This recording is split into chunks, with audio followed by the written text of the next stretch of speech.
Hello, welcome to this week's edition of WCS Sports Connection. I'm your co-host, Jeremy Qualls, and with me, as always, our local resident football expert and co-host, Tate Mathews. Tate, week 6 in the books. Unbelievable action we had. We didn't fare well out of conference this week as we had in the week before. We went undefeated the week before, but we had some good showings. We had some movement in the region standings. Let's just start off with Fairview right now. 49-0. Greenbrier, undefeated, previously coming in. Popcorn City, man. Popcorn City. Popcorn City, and it was early, baby. We called it, right? Are we starting something? Yeah, well, I think we're starting something. Popcorn City. Hey, there was no doubt. Yeah. We had popcorn there. It was over with. Well, first of all, Greenbrier was a good football team, 5-0, but I know they haven't played the schedule that Fairview has. And we were talking off air, you look at it, Darius James doesn't play in week 1 against Page. He had, 128 yards rushing, 3 touchdowns on 14 carries last night. He doesn't play in the Page game. Not saying they win that game with him, but they dang sure had a lot better chance. So you got a loss to Page, 5-18, and then they lose 1 point to Waverly in overtime. So these guys are really, that close to being undefeated as well. And we knew that their offensive firepower was more than Greenbrier has seen. And Cam Harris-Lusk, he was 8 for 11, 75 passing yards, and then he had another 65 rushing yards, 2 touchdowns. So it's kind of like what we talked about. They're just very, very balanced. They're going to beat you running the ball, even though they're spread and they're wide open. They're going to beat you running the ball. But because of the threat of that run, they've got just enough of that opens up the passing game with Lusk, and it's kind of pick your poison. And so 3A right now, I got to think a lot of people are really worried about Waverly and Fairview. Well, let's play hypotheticals for a moment. Year before, 10-0, best school season since 1979. Get beat in the second round of the playoffs. What if you make it to the semis, even possible, all the way to the big show, and you go 8-2?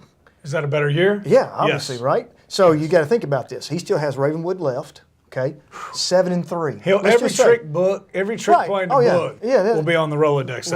Right. It's like, but even if you lose that game, 7-3 doesn't matter. That's right. You go into the playoffs, get it battle tested. Yeah, you look at the combined records right now. Page sitting there at 4-2 right now. Ravenwood also 4-2. That will be on the schedule before long. Greenbrier 5-0. Could they be the best 4-2 3A team in the state? I would think so, without doubt. Unless Pearl Cone might be. I think they've got 2 losses too. They lost to MBA and Cookeville. So, yeah, I don't know how. I haven't looked at it. I don't know how 3A shakes out, but that's the showdown this year, I would think. I would love nothing more than if they could both show up in Cookeville. But I'm pretty sure they'll hit each other. Maybe Pearl Cone goes east, but that's the one. And I don't know. I'd like to hear what Coach Hughes says. Maybe last year 10-0. I don't really remember them having a tough game outside of the Page game. That's right. In the first round of the season. So I know this. Would you rather be battle tested in 8-2 or 7-3, or not really been tested since the first week of the season? I'd rather be 8-2, 7-3 going into the playoffs, and I think he would too. You still have Cheatham County as well on this. Cheatham County sitting right now with an above 500 record, 2-0 in region play as well. So, he's going to have some really good games. I think, I'm going to be honest, as long as nobody gets hurt, I think that win, lose, or draw, the Ravenwood being on your schedule that late in the year is fantastic. It's That's really right. good. It's really good scheduling. Now, like you said, we're going to come in. We're going to work on our onside kicks. We're going to work on our halfback passes and hook and ladders and you name it. But at the same time, you're not going to play anybody bigger, stronger, faster than what they're going to be, and that's okay. You come away, you play close, you be competitive. That's a huge come away. If you happen to pull off the huge upset, now you're really ready. Even better, and you're ready to get into the playoffs. I don't know what the brackets look like. Waverly. Where could they potentially? I don't know. And I'll take the loss in the regular season to play them again. Yeah, they'd like to see them again. Again, it was it was overtime, 1 point, and you get 2 fumbles on the 1 yard line. That's right. You literally leave 14 points on the board. It's a whole lot easier to sell that. It's a whole lot. You get beat 2+ touchdowns. It's pretty hard to sell to your kids that you can come back and beat this team, right? You lose like you did there, sour taste in your mouth, we're going to get you a chance to get them back. That's a whole lot easier to sell. Real quick, we always mention offensive guys. Tristan Mann, 14 tackles. Now, remember, it was Popcorn City, so he didn't play 4 quarters. I don't know how many. C.J. Grissom territory. That's all over the field. That's impressive. Playing the whole game, 14 tackles is impressive. I know there's no way he did. So shout out to him, man. That's big time. Well, the Yellow Jackets have found out a way to take 5 minutes off the show. Congratulations, because the Yellow Jackets are officially on the radar, not just on this show, but everywhere across 3A right now. Moving on, Centennial moves to 2-4 after they lose to Riverdale, a good Riverdale team that came in at 5-1. You know what? You score 45 points, you'd think you'd win it, but unfortunately they gave up 57 in the Kreisky Bowl. Over 900 total yards. The Kreisky Bowl, the Twins. I think Will's actually like a couple of minutes older. So big brother, there's versus little brother. And, I'm with you, man. If you had told me before the game Centennial's going to score 45 points, absolutely perfect. It led pretty big at one point in time early on in the game. Right, and then it kind of got away from them. They lost the turnover battle. You can't do that. Savion Davis, guy, what a stud he is! 6 touchdowns. One of them was a kickoff return for a touchdown. So you got a kickoff return for a touchdown, and you have 3 turnovers. That's a big part of it. But one of the positives we've been talking about it. Trey Stewart has not been 100% the past few weeks. Over 318 passing yards, 2 touchdowns. They're going to need him if that's what they're going to keep. If they want to do this second half of the season in the playoffs, what they plan. First of all, they got to make it. And that's what we're going to talk about second half of the show, and it's going to be fun to talk about that. But, yes, absolutely, those guys are kind of coming together a little bit, even though this is a setback. It's a setback. But you can't sit back and wallow in misery, because this week is the week. Yeah, and there's positives that came out. Tavion scored a long one. I think he scored first, and then Trey Carlton had 3 touchdowns. One of them was an interception for a touchdown. Jariel was over 100 yards on 12 carries. So that's the thing, and he's been talking about it all year long. They lost so much of their offensive line and defensive line last year, and they just don't have the numbers they did. So their guys, not only are their offensive linemen and defensive linemen young, they're the same people. For the most part, they're playing both ways, and so they've got playmakers. So as they develop that depth in the line and get better, the guys that are the starters, as they get better, we already know we've got guys that can score points. So I would think if they can make it in, they got a chance to really pull some upsets on some people. But that was a neat deal for all of us. But I don't think either Matt or Will are looking for it. And now that it's a 2-year contract, it's a lot of stress. That's tough, man. Tough stress. I'd say after next year they won't do it anymore. It's a bittersweet deal. You're happy for your brother, at the same time you're wanting you want to win. Yeah. Obviously, there's internal competitiveness there. At the same time, it's just there's a lot of stress in that. And they're both really competitive. Yeah. So, I'm sure they're both glad, win or lose, that week's over. So, but must have been a heck of a game to go to. Unbelievable, very competitive. Centennial falls to 2-4 in a very non-competitive game. Brentwood, 49-7 over Nolensville. I don't mean that any ill will towards the visor. He gets it. We all get it. We're tongue in cheek on that, but it was just what the doctor ordered for Coach Crawford and Brentwood to get back on the horse after that stunning loss to Ravenwood. I think we kind of saw this coming in, going in. Nolensville, young. Brentwood, very seasoned, 36 seniors, rolled right straight through it. Oh, yeah. Well, you kind of had a feeling that one was coming. And then, like you said, after the loss to Ravenwood, the first loss of the season for Brentwood, and a game that a loss to Ravenwood, that a game that, no disrespect to them, they felt like they shouldn't have lost, that they let one get away. So they were not in a real good mood, and they were looking to get that taste out of their mouth. And here comes second-year school, Will Hester's Nolensville Knights. And like you said, it was just what the doctor. They weren't in a real good mood. The spread on this was 29. I really thought Nolensville would cover. Matter of fact, I said they would cover. I didn't. But Coach Crawford, what does this game do for your team? Well, you look back to last year, after the Rossview loss last year, he was upset, That was the worst loss he's ever taken. All right. And you saw what happened, okay? So, again, I know I say this all the time, but I really do think sometimes a team needs something like that. Who knows? I personally think Brentwood will be better off for the loss from Ravenwood because, 36 seniors, we're pretty dang good. We're rolling through people. Yeah, whatever, coach. You know what I'm saying? That gets your attention. So I think it got him back on I kind of got them back focused. He said they had a great week of practice. You go out there and your quarterback goes 13 for 13, 206, 207 yards, 3 touchdowns. Again, the thing I love about it, every week we see Shacklet, and he's got 3 touchdowns here and 4 touchdowns here. And there were the 3 different guys, McKechnie, Bouillon, and Bishop, caught passes the other night. And then Caden Dreyer comes in, hits Grant Yoakum. I got a touch. We got a lot of different people that can beat you. Well, like I said, I don't think it was any doubt in our mind. So this is what I have to look on both sides of the ball.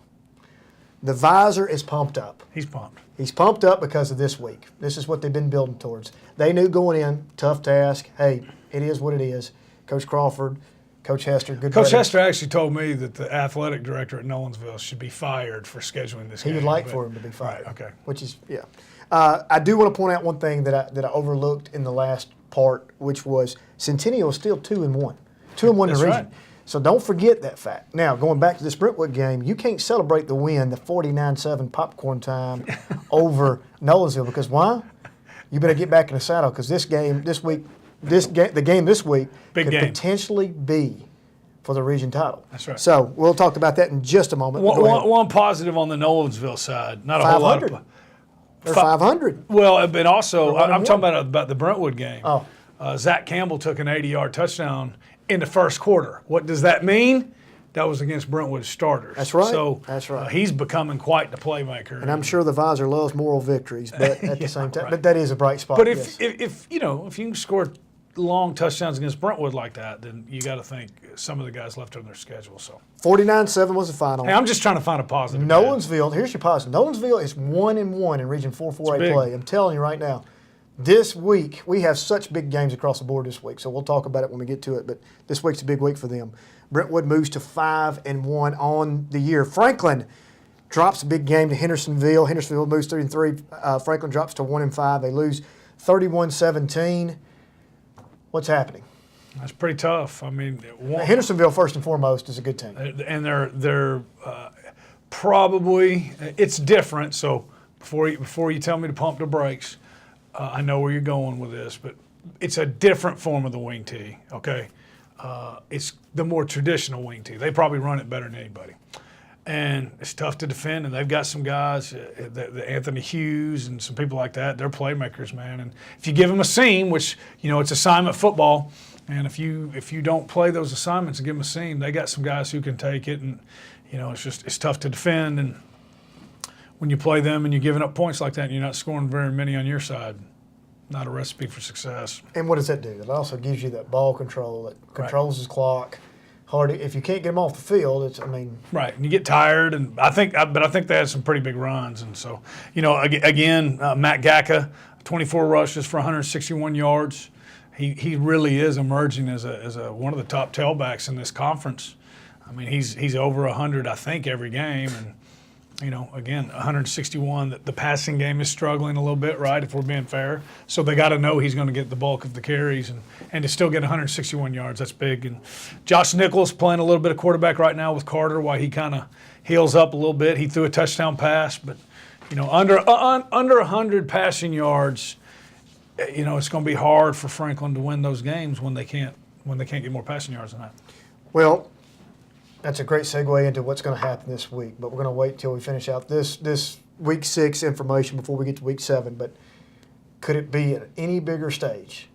Franklin Centennial Battle of Franklin. No, well, I mean it's losers probably out, right? Well, Centennial might not, but I mean because they're sitting at 2-1, but they still have Brentwood, right? Right. It's win or go home for Franklin. I mean, I hate to say that about a high school show, but it is, right? Mathematically speaking. Yeah. So I think Franklin still has Dixon left. The doctor's in the film room right now. I feel So it. Old Sparty, Love 5-1, quietly. Summit I has think gotten, it's out. Listen, Summit has gotten 5 straight wins, Yes. longest in school history. Shh, we're not going to tweet about it. We're not going to talk about it. 5-1. Page was coming in at 4-1. Big region matchup. This is not just a bragging rights game. This is pretty much, Yeah, it's if you big. want to look at it, they still both teams still have work to do. but this could be potentially for the region championship. Number 3, Page coming in. Number 9 in the 5A polls was Summit, 35-17. This game, pretty much, I'm going to be honest, I was there. I thought this game, I know we talked about it, would be a very highly contested game, very close. Just seemed to me that Summit seemed a little bit more motivated to prove a point. Now, once again, it's a whole lot easier to sell the fact that you've never beaten them before. Right. Okay, number 1. Number 2, you're a good football team. Right. Number 3, first time I've seen them since I've been here in 4 years, the first 3 touchdowns, Air Coleman, were passes. Yep. Ethan Cash looked really, really good on those 3 passes. Then you look at the fact that Ty Carter comes out of the halftime, game could still go either way, 82 yards to the house. Yep. That put the lid on it, didn't it? And you know, Coach Coleman's going to be mad. I know he wants us to stay quiet. I did a little math before the show. 5 wins in a row, right? Since the 20-21 loss to Spring Hill. 5 wins in a row, averaging 40.4 points per game. It's pretty strong. And while we're going to let that sink in, here is this week's WCTV Play of the Week, Ty Carter taking it to the house. What type of offense Coach Coleman is you see there on the sidelines, getting his plays out to his team? We know they're going to want to try to run the ball. And we'll see if Page can keep Ty Carter and Odemeglu in the running game of Summit intact. But as we see here, Ty Carter breaking free, nothing but green grass in front of him, showing off that speed. They got the give, saw a little hole, made the best of it. So as we see here on the replay, little shovel pitch to the left side. Carter was able to elude those 2 would-be tacklers, and with his blocking up front on the outside there, it looks like that was number 25, Robert Holmes. They're on the edge to open that up, and Ty Carter used that to his advantage. Now, right there's a prime example. You want to talk about wing T, who does it best. Right there is a good example of the wing T offense. Ty Carter, how dangerous is he in the open field? Well, you just saw it. They toss it to him, let him get outside. Offensive line gets on a body on a body. They come inside, right, and they were able to wall a couple of those guys off. All you got to do is give him a seam, get him to the second level. We've been talking about it all year. He gets to the second level. Linebacker doesn't stand a chance. Safety takes a bad angle, kind of hesitates, and Ty's going full speed, 88-yard touchdown. I'm competitive, I get it, I know it, but I really wish that Spring Hill was on the 5A level so we could have one more shot at them because that makes them sick, and rightfully so. Spring Hill's a good team, right? Columbia Central beats them. I know. I mean, it surprised me a little bit. Can you remember what the Summit Columbia Central game was? Yeah. Now, it is what it is. We didn't play well that first game of the year. Probably a lot of questions, a lot of doubt. You know, when you deal with high school athletes, there could be some questions. Now you've won 5 in a row. Now the swagger is there. The sky's the limit for this team. They have an opportunity really, really, really to make it deep in this thing, if not make it all the way to Cookeville. Sure. Of course, you're looking at the other side. You've got Beach on the other side. Beach is undefeated. They're the team everybody's talking about. Summit, kind of making their way through it.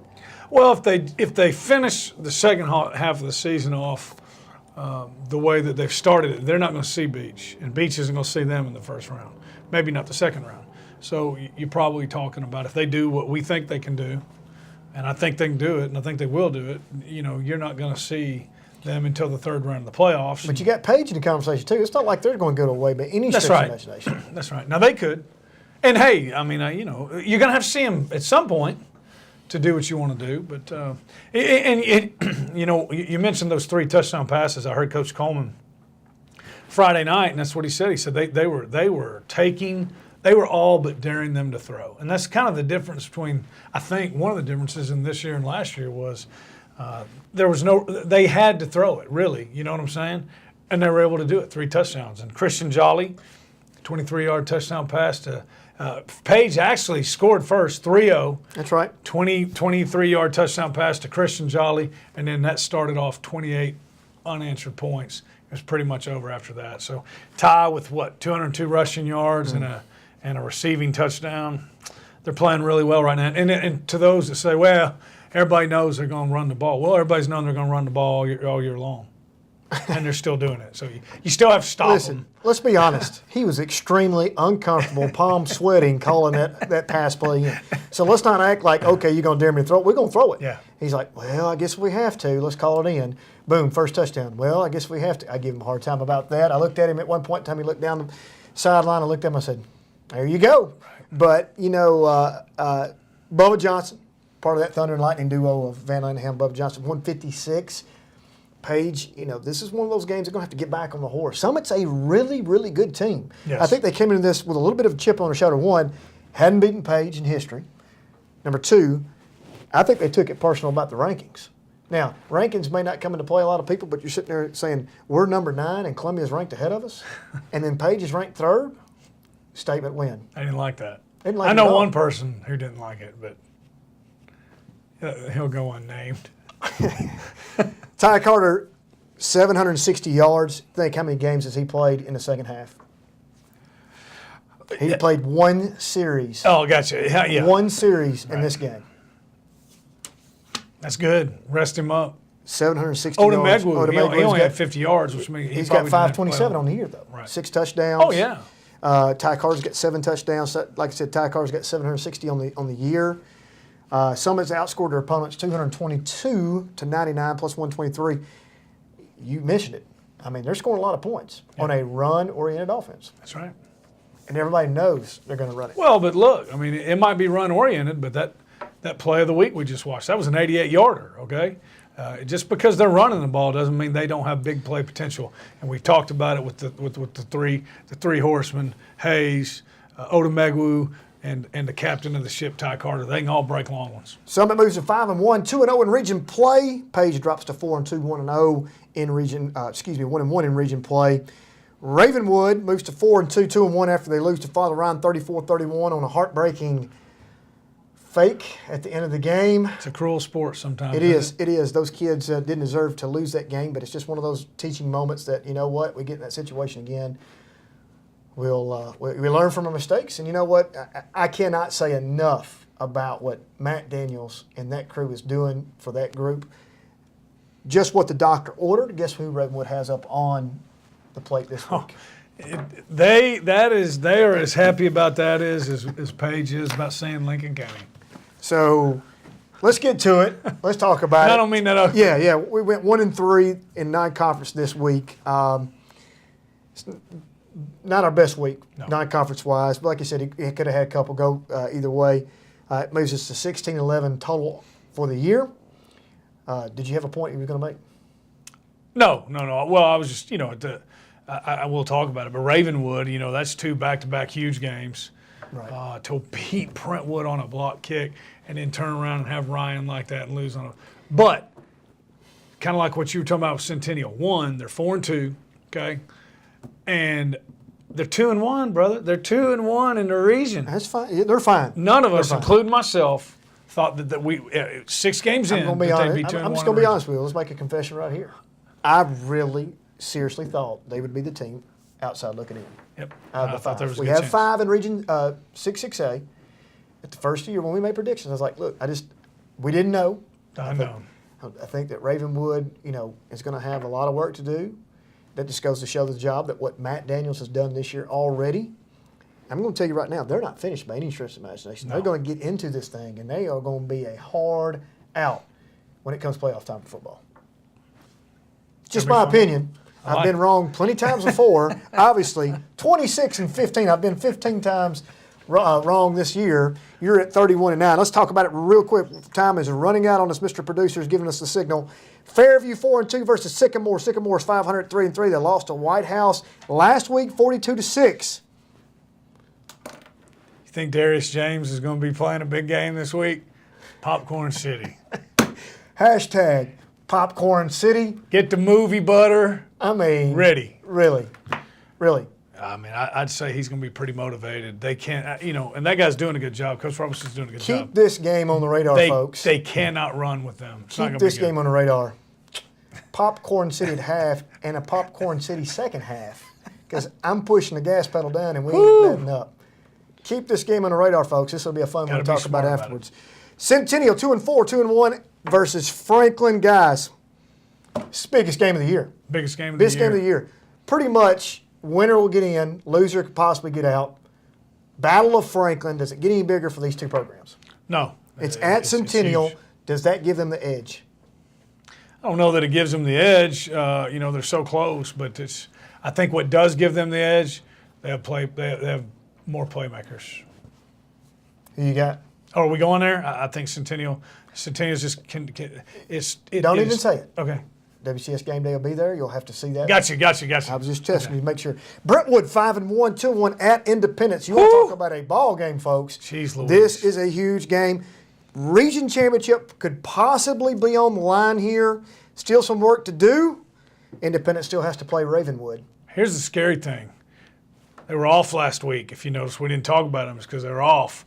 The Blade Runner has had 2 weeks to prepare for this game. Troy Henderson is back. Pump the brakes, my friend. I hadn't picked yet. I'm Pump the just brakes. saying, this game's more interesting than I thought it was 3 weeks ago. So, are you going to stay Independence in the Blade Runner? No, I'm going Brentwood. Okay. That was pretty But I think it's anticlimactic. going to be a game. I'm just saying. I think it's going to be a great game. Yeah, I think the pressure that Brentwood could possibly put on Nathan Cisco could pose problems. But like you said, Troy Henderson's going to alleviate that. Can they contain him?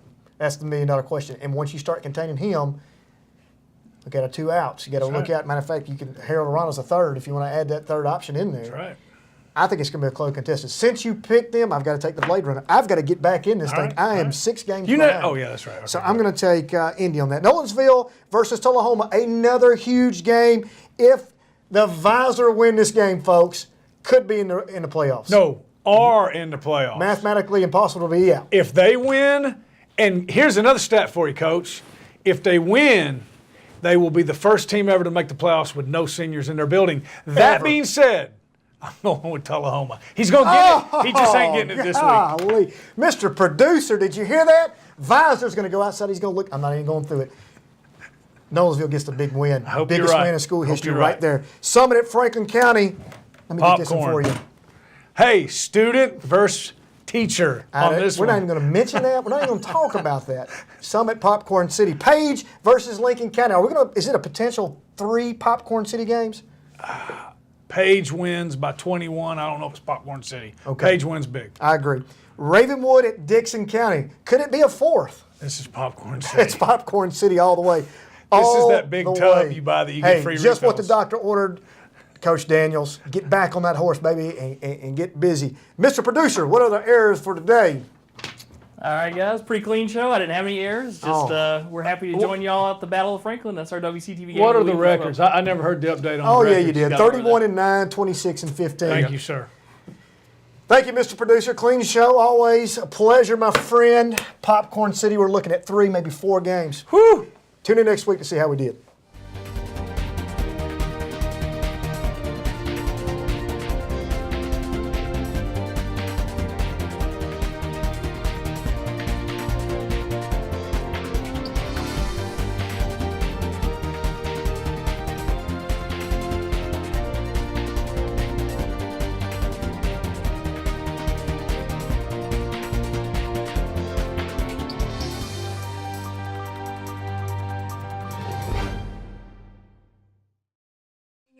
As an astronomer, I've spent most of my life looking deep into the universe. And every time I cast my eyes toward the heavens, I look with a sense of awe. Because the more I learn about our amazing universe, the more I realize what a special home we have within that universe. However, those of us living on this remarkable planet are facing some very serious challenges. Water and other resources are becoming increasingly scarce. Climate change and extreme weather events add to our food production challenges. But what if I told you a secret that might just help us meet those challenges? Farmers, ranchers, and scientists are demonstrating that we can build healthier, more productive, and more resilient soils. If we farm in ways that improve soil health, we can harvest a wide range of on- and off-farm benefits. I encourage you to unlock the secrets in the soil and learn more about the elegant universe below. I'm Dr. Laura Danley. Long live the soil. Long live planet Earth.